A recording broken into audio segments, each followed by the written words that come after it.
சின்ன மருமகள் சீரியல்ல அடுத்து வர எபிசோட்ல என்ன மாதிரியான ட்விஸ்ட் எல்லாம் இருக்க போகுதுங்கிறத இந்த வீடியோல பார்க்கலாம். சேது ஹால்ல உட்காந்து காஃபி குடிச்சிட்டு இருக்காங்க. அப்ப குழந்தை அழுகிற சத்தம் கேக்குது. யாருமே அந்த இடத்துல இருக்கிறதுல கருப்பு மட்டும்தான் அந்த இடத்துல இருக்காங்க. கருப்பு எப்படியாவது குழந்தைய சேதுவை தூக்க வச்சிடுன்னு சொல்லிட்டு அவ்வளவு பாடம் பட்டுட்டு இருக்கிறதுனால கருப்பு ஜன்னல் வழியா குழந்தைய பார்த்துட்டு, அழாத கண்ணு, உன் அப்பா எப்படி உன்னை தூக்குறான்னு பாக்குறதுக்காக தான் நான் ஈகரா வெயிட் பண்ணிட்டு இருக்கேன். அப்படி இப்படி நல்லா ஏகப்பட்ட விஷயத்தை எல்லாமே மாறி மாறி சொல்லிக்கிட்டு இருக்காங்க.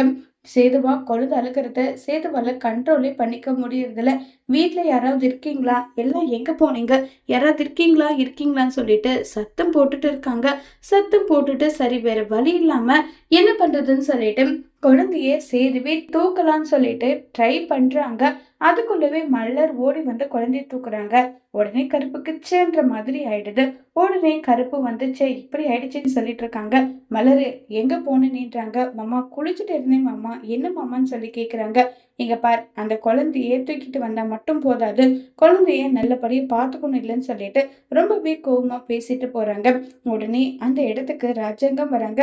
ராஜாங்கம் குழந்தைய கொஞ்சிட்டு இருக்காங்க. சேது, 1000 பிரச்சனை இருந்தாலும் இந்த குழந்தை உன்னை என்னையா பண்ணுச்சே, இந்த குழந்தைய கொஞ்சம் தூக்குப்பா பாருப்பான்னு சொல்லிட்டு இருக்காங்க.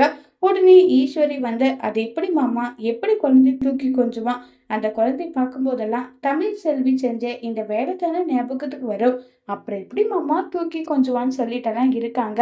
உடனே சேது அப்பா, இந்த விஷயத்துல என்னை மன்னிச்சிடுங்க. நான் அவ மேல பலவிதமான அன்பு பாசம் எல்லாமே அவ மேல வச்சிருந்தேன்.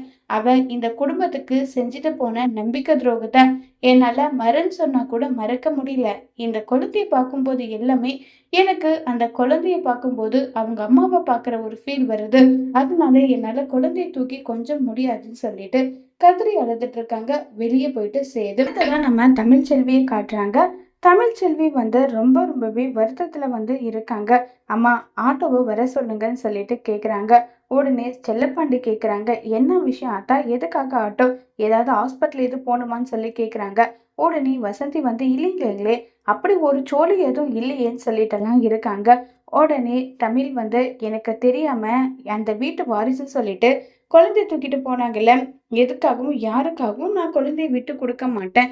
அந்த குழந்தைய நான் போயிட்டு என்ன பண்ணியாவது தர்ணா பண்ணினா கூட குழந்தைய கொண்டு வருவேன்னு சொல்லிட்டு ரொம்பவே கோவப்பட்டு பேசுறாங்க.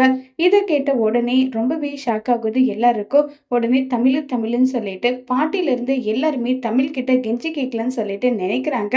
உடனே இல்ல, யாரு என்ன சொன்னாலும் சரி, நான் கண்டிப்பா குழந்தைய விடவே மாட்டேன், அங்கிருந்து கூட்டிட்டு வருவேன், இதுதான் என்னுடைய முடிவுன்னு சொல்லிட்டு தமிழ் அங்கிருந்து கிளம்பி போறாங்க.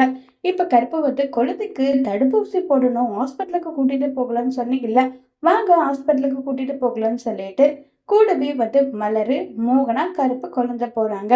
அந்த ஹாஸ்பிட்டல்ல ஒரு வயசான பாட்டி குழந்தைய கடத்துறதுக்காக வந்திருக்காங்க. குழந்தை எங்க இருக்கு என்ன எது பார்த்து பத்திரமா குழந்தைய கடத்திட்டு வான்னு சொன்னதும் அதே மாதிரி நேரா சேதுவோட குழந்தை பக்கத்துல பாட்டி போயிட்டு இருக்காங்க. இந்த விஷயம் கருப்புக்கும் தெரியறதுல, யாருக்குமே தெரியறதுல. இப்ப சேதுவோட குழந்தைய கடத்தி கொண்டு போவாங்களா அந்த பாட்டி, சேது இதை எப்படி தடுக்க போறாங்கிறத வரப்போற எபிசோட்ல வெயிட் பண்ணி பார்க்கலாம். தேங்க்யூ.